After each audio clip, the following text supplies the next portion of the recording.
Good morning and welcome to AI Unraveled, your daily strategic briefing on the business impact of artificial intelligence. It is Friday, December 19th, 2025. We are closing out the week with a massive validation of the consumer AI market. New data shows that ChatGPT has crossed $3 billion in mobile consumer spending. For context, that puts it in the rarefied air of top-tier gaming apps and streaming services. The question of will consumers pay for AI has been answered with a resounding yes. But while the cash flows, the trade war grows. The U.S. government has launched a formal review of Nvidia's H200 chip sales to China, signaling that the chip curtain is being drawn tighter as we head into 2026. Speaking of 2026, we have leaked roadmaps from Meta featuring new models named Mango and Avocado, and a bold claim from Elon Musk that XAI could hit AGI within 2 years, if they can survive the capital burn. From Vibe coding, unicorns, to Angular V21, we have a packed technical rundown. But before we dive into today's strategic briefing, stop marketing to the masses, start briefing the C-suite. You have seen the power of AI Unraveled, zero noise, high signal intelligence for the world's most critical AI builders. Now, leverage our proven methodology to own the conversation in your industry. We create tailored, proprietary podcasts designed exclusively to brief your executives and your most valuable clients. Stop wasting marketing spend on generic content. Start delivering must-listen strategic intelligence directly to the decision makers.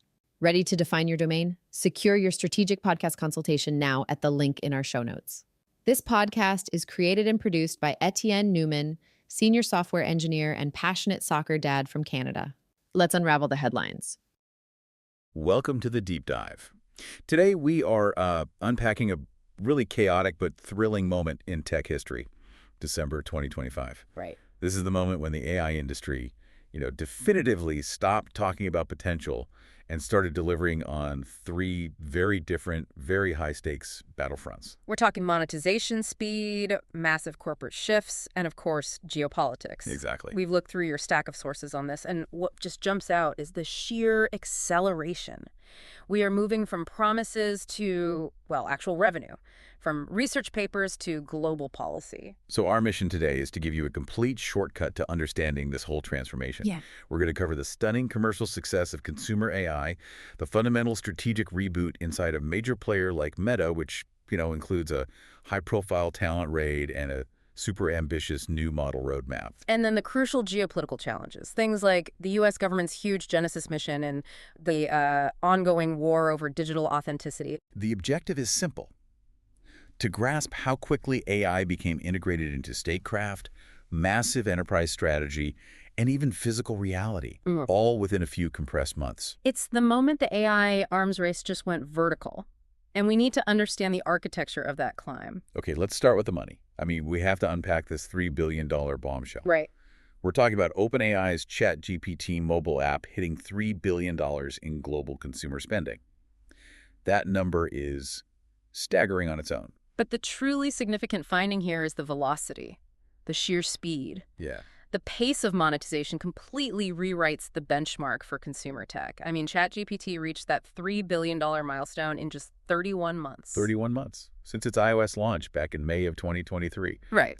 It's not just fast adoption. No, it's a paradigm shift in how quickly a digital utility can translate, curiosity into cash. And when you stack that against the historical giants, it's unbelievable. Our sources show TikTok took 58 months. Nearly 5 years. Almost 5 years. Disney Plus took 42 months, and HBO Max took 46. ChatGPT basically did it twice as fast as the old leaders. And that pace is only accelerating. This is the crucial part. The sources note that 2.48 billion of that total happened in 2025 alone. Wow. So that's a 408% year-over-year increase from 2024. This confirms AI isn't a novelty anymore. It's becoming a daily monetizable habit for people. So if the volume is that high, let's talk about the business model. How is the money actually flowing? It really solidifies this idea of AI as a premium utility, doesn't it? It does, and it reveals a lot about who the power users are. The revenue primarily flows through these really clear subscription tiers. You have the standard $20 a month ChatGPT Plus. Right, but also the much pricier $200 a month ChatGPT Pro tier for advanced users. That Pro tier specifically tells a story. What story is that? It says that for high-volume users, AI is shifting shifting from a luxury app to a mandatory cost of doing business. I mean, if you're willing to pay $2,400 a year for access, You're baking it into your workflow. you're integrating it into mission-critical workflow, coding, advanced analysis, content generation. It stops being a fun toy and becomes necessary infrastructure. And the sources also point out that competitors like xAI's Grok are seeing similar growth when you line them up from when they started charging. Exactly. So this proves the subscription model works not just for OpenAI, but for the whole frontier AI category. And now OpenAI is leveraging that success to try and become like the underlying operating system for commerce. Right. We saw them launch their app directory. Basically, an app store letting developers integrate tools like Canva, Spotify, Zillow right into a chat. They are absolutely moving toward a full ecosystem. Think iOS or Android, but for AI. But they're looking beyond just the monthly subscription. What's the next step? Well, internal plans show they're exploring digital goods, but the real strategic goal is commerce. They expect a substantial 20% of their future revenue to come from shopping and advertising. Like personal shopping assistants. It's exactly. Commission-based personal shopping assistants. The chat interface is rapidly becoming the next primary platform for direct commercial transactions. That desire to build the next platform. It requires serious horsepower and a serious corporate strategy. And nobody is strategizing harder right now than Meta. The news around their massive talent acquisition and the creation of their superintelligence labs is a key strategic marker for 2026. It's a textbook power move, and it's all centered around data expertise. They got Alexander Wang. The co-founder and former CEO of Scale AI. Right, and Scale AI is, famous for providing that specialized, high-quality data labeling you need to train these massive frontier models. And Wang is a huge figure, the world's youngest self-made billionaire at age 24 back in 2021. Yeah. He left his own company to become Meta's chief AI officer. And that move happened right after Meta's massive $14.3 billion investment for a 49% stake in Scale AI. So it wasn't just about the money. No, it was about locking in the proprietary data feedback loops and the expertise that Wang represents. He now leads the Meta Superintelligence Labs, unifying everything, research, infrastructure, product, to accelerate superintelligent systems. And their architectural roadmap for 2026 really reflects this ambition. They aren't just building one huge general model. No, they're focusing on two specialized frontier models, Mango and Avocado. So a specialized system, not an all-in-one generalist. Precisely. Mango is their multimodal system, slated for a debut in the first half of 2026. It's all about high-fidelity image generation and long-form video. So the Mango's focused on continuity and cinematic quality. Is Meta basically building a super-controlled proprietary version of something like OpenAI's Sora? In essence, yes, but with a deeper focus on realism. The aha moment here is their push for what they call world models. Okay, explain that for our listeners. So a standard model generates pixels based on patterns it's seen. A world model tries to understand the actual rules of reality like digital gravity, material properties, object permanence. So that's how they ensure cinematic quality and identity coherence across shot changes. It solves those janky visual problems we see in early video models. Exactly. So Mango builds the realistic, continuous digital world. And Avocado is the brain that uses that world. Avocado is optimized as the agentic stack. Think of the agentic stack as the AI's planning and execution layer. So it's a text-based engine for coding multi-step tasks. And tool orchestration. Avocado is the central nervous system that chains all the other models together. It handles the high-level planning, telling Mango when to generate visuals, or telling another tool how to book a flight. That kind of strategy, building two specialized models and an agentic stack, requires a huge physical foundation. What kind of hardware are they mobilizing? This is where the scale of their commitment becomes clear. Meta is targeting an installed base of about 350,000 Nvidia H100s, Wow. which is roughly 600,000 H100 equivalents across their entire fleet. That is the monumental scale you need to train and run these frontier models globally. But, despite this huge multi-billion-dollar commitment, our sources are noting some serious internal friction. The human element, it always surfaces, even at this scale. It does. Reports say Alexander Wang has privately complained that Mark Zuckerberg's micromanagement of the AI effort is suffocating. And slowing down progress. Right. I mean, if the world's youngest self-made billionaire feels suffocated, what does that tell you about the cultural difficulty of running an AI arms race inside a massive established social media company? It raises a major strategic question, doesn't it? Hmm. Can a pursuit of truly advanced AI succeed when its leadership structure is experiencing that kind of centralized tension? It's a risk baked right into their investment. And that tension is a critical reminder that AI leadership isn't just a corporate issue, it's a national one. The scale we're talking about inevitably brings us to geopolitics. Right. AI isn't just a corporate battle anymore. It's a tool of statecraft. And we have the Genesis mission and the ongoing drama with Nvidia's chips, which perfectly illustrate this new reality. The Genesis mission is basically the AI equivalent of the Manhattan Project. It was driven by a November executive order. The U.S. government is building a unified AI platform for science, energy, and national security, a massive public-private collaboration. And this is not some small government contract. This is a unifying effort led by the Department of Energy, which manages the national labs, and it involves what our sources aptly called the Avengers roster of American AI. It's an unprecedented collaboration. 24 organizations have signed on. Uniting 17 national labs with 40,000 government researchers. And the list includes fierce commercial rivals. You've got OpenAI, Google DeepMind, Microsoft, AWS, Anthropic, Nvidia, xAI, all working toward a common goal. So what are the key focus areas here, beyond just the general idea of national security? They are leveraging AI to accelerate everything. Experiment design, simulations, predictive models in areas critical to national competitiveness. So we're talking about nuclear energy. Specifically fusion and fission. Also quantum computing, advanced manufacturing, and of course, ensuring the reliability of the U.S. nuclear stockpile. The goal is simple but monumental. Which is? To double the productivity of American science and engineering within a decade using this AI infrastructure. But to achieve that, they need chips. And that brings us inevitably back to Nvidia and the geopolitical tightrope they're walking with hardware exports. Indeed, this is where politics and billions of dollars in revenue intersect very sharply. The Trump administration launched a formal review of allowing Nvidia to sell its H200 chips to China. The H200 being their second most powerful model. Exactly. So wait, the U.S. is considering allowing China access to a highly advanced chip, but there's a catch. That's the core of the strategy. Analysts are calling it transactional containment. The U.S. goal is twofold.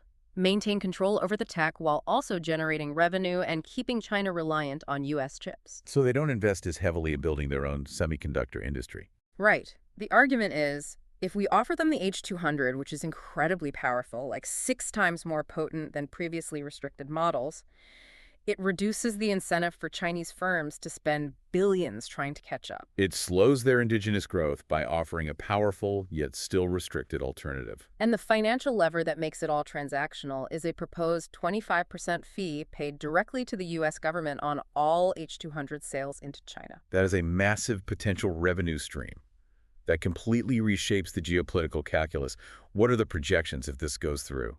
Analysts estimate this policy could unlock a staggering $25 to $30 billion in annual revenue for Nvidia. It's no wonder analysts rate them a strong buy then. Exactly. With a price target around $258, partially fueled by the optimism around this enormous potential market reopening. Okay, so moving from the digital and geopolitical to the truly physical, let's talk about AI moving beyond the screen and into, well, physical reality. Figure AI is just dominating the headlines in embodied AI. Absolutely. Figure AI closed late 2025 with a monumental $1 billion funding round, hitting a $39 billion valuation. And the CEO, Brett Adcock, has been extremely vocal. Yeah. He's claiming Figure AI has a 1 to 2 year lead globally in humanoid robotics. And he's making some extremely bold near-term predictions. He's forecasting that the company will achieve speech-controlled, general-purpose robots. Robots capable of working in unseen environments like a home or a factory it's never been programmed for? By next year, by 2026. Wow. And he's able to back that claim by making this fascinating distinction between the physical and the digital challenge.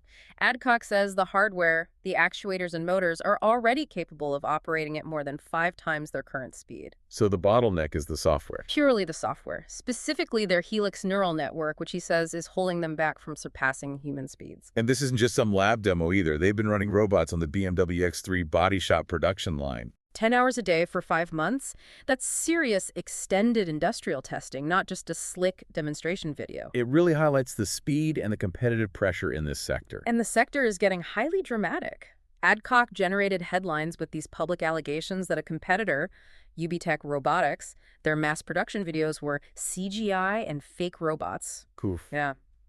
This aggressive, sometimes combative behavior just highlights the desperate race to prove who's building real systems that work in the real world versus who's building vaporware. That emphasis on real systems and trust brings us directly to our final point, the race for digital authenticity. Yes. As models like Meta's Mango and OpenAI's Sora generate increasingly realistic content, how do we trust what we're seeing? This is a crucial defense mechanism for the digital world. What we're seeing is companies building walled gardens of trust.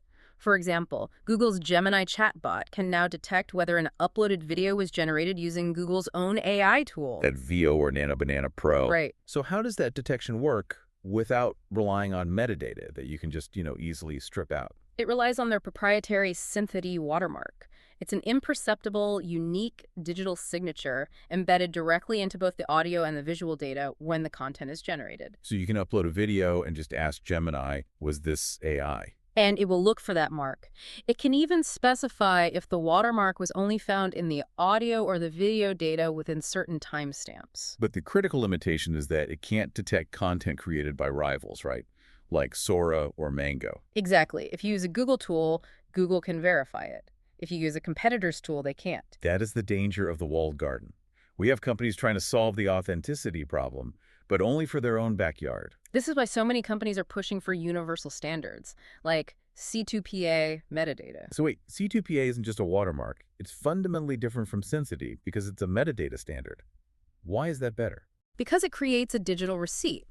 C2PA metadata acts as a tamper-resistant record that travels with the file no matter where it goes. It tells you the origin, the date, what changes were made. Whereas a proprietary watermark is only detectable by the platform that put it there. Correct. C2PA is designed to be platform agnostic, making it a foundation for system-wide trust, not just internal verification. But for now, trust remains proprietary, which is a huge challenge for the open web. So what does this massive high-speed shift in December 2025 boil down to for you, the listener? We've seen AI become a hyper-monetizable consumer product that's faster to grow than TikTok. A national strategic asset through the Genesis Mission. And a physically embodied technology through Figure AI. The core takeaway is this radical acceleration in scale alongside specialization. Adoption and investment are skyrocketing, but the industry is grappling with these fundamental questions of control, like Zuckerberg's micromanagement of Wang and Trust, which we see with the limitations of watermarking.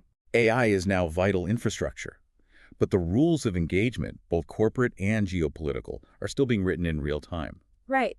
If we connect this back to the bigger picture, it feels like the true battle isn't just a chip race for the most H100s.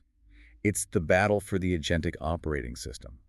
Explain that. The moment AI moves from being a standalone chatbot to being the central hub that manages our entire digital and physical lives. It absolutely is. The question isn't just who has the most compute, but who builds the fundamental reality layer that governs all AI interaction and execution. And when you look at Meta's strategy building, the detailed physical world models with Mango and the centralized agentic stack with Avocado. They're designed not just to answer questions, but to plan and execute complex tasks using other models and tools. Exactly.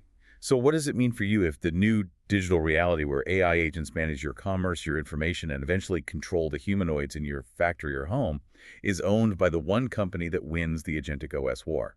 That ownership is the new strategic high ground. That wraps up your strategic briefing for December 19th.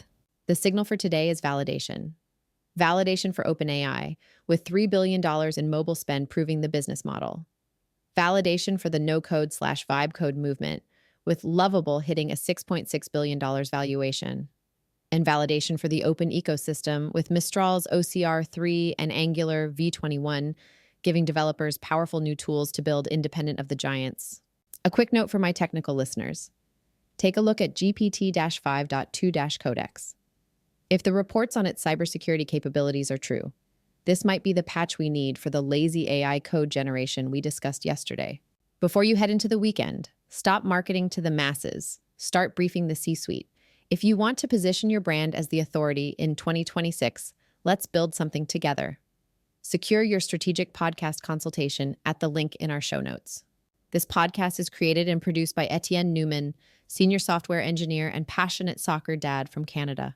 Keep building, stay strategic, and I'll see you on Monday.